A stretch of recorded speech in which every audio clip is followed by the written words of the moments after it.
Hi, I'm Tina Ann Middleton, author of the Forceville series. I'd like to welcome you today to the writing journey, where we inspire and encourage each other in the craft of writing. Today we'll be talking about There's No Magic Formula. We'll be right back.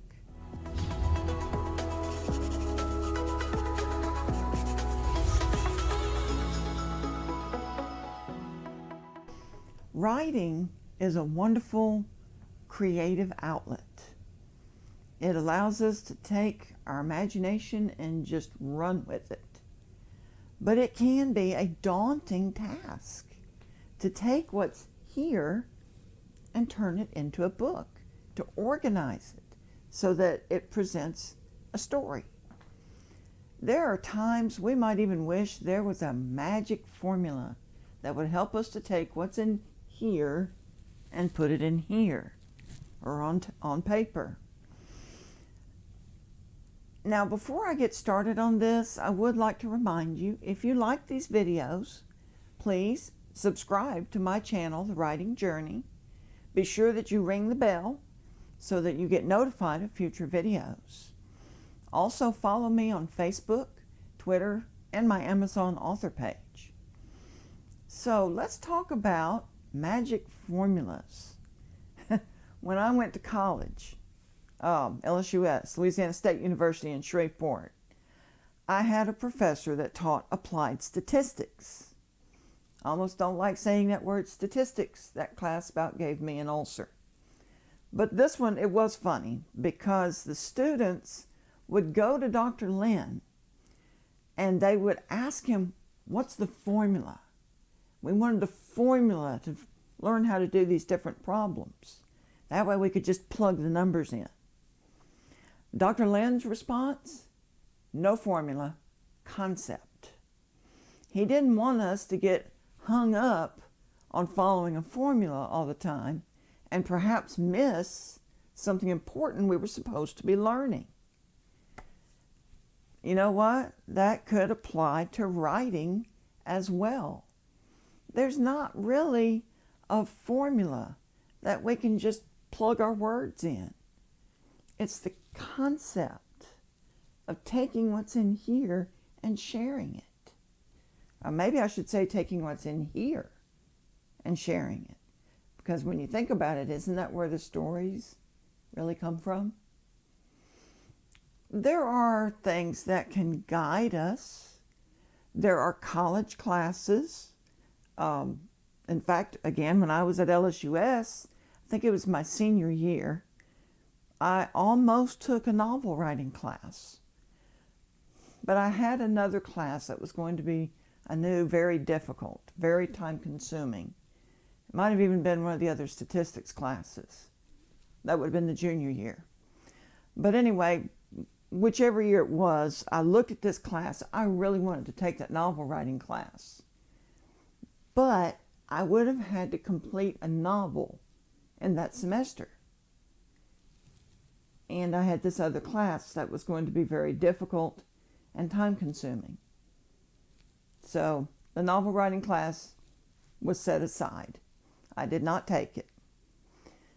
But I've sometimes wished I had. There are non-credit writing classes.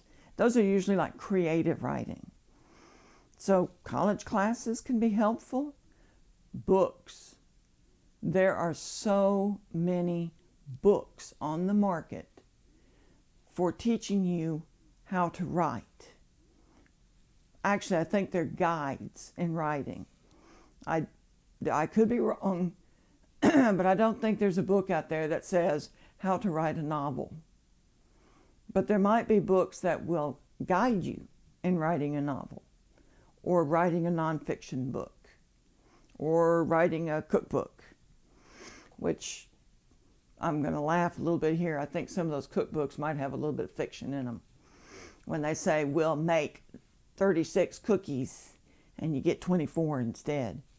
Okay, my little editorial there, I'll move on. So books are a wonderful source.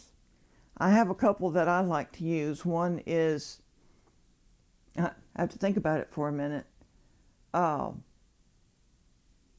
let me get back to you on that one. But I do have another one I really like, that's how to editor-proof your writing. So there is one that basically says, oh, I remembered it, story trumps structure. The story is more important than the structure. So that's more like that, not formula, concept.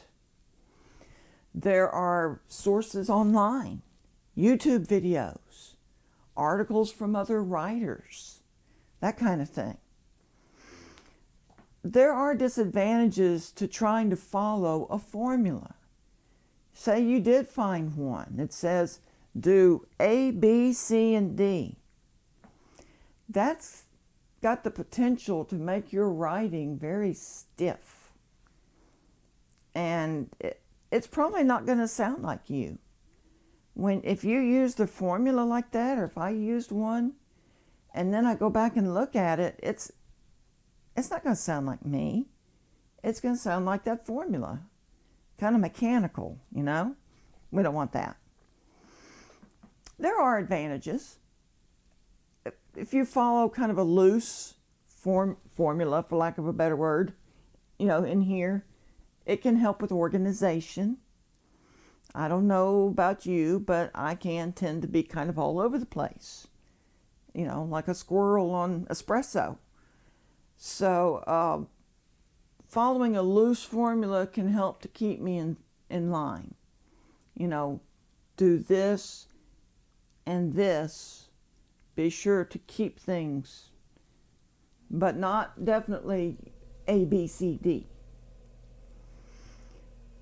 It's a starting point. Think of it that way. You ever had someone give you a line to start a short story or something like that, and you take that line and pew, you take off with your own story? So that's what you do. You start with that and you just jump off from there. But the formula helps you to stay on track so that you don't take off like a squirrel on espresso. There's no magic formula or template or outline that's going to help you write a bestseller. Your story and my story, they come from within. They come from our heart. So let the books and the other things that help be a guide, but not a master. And then see where your imagination takes you and keep writing. Have a great week.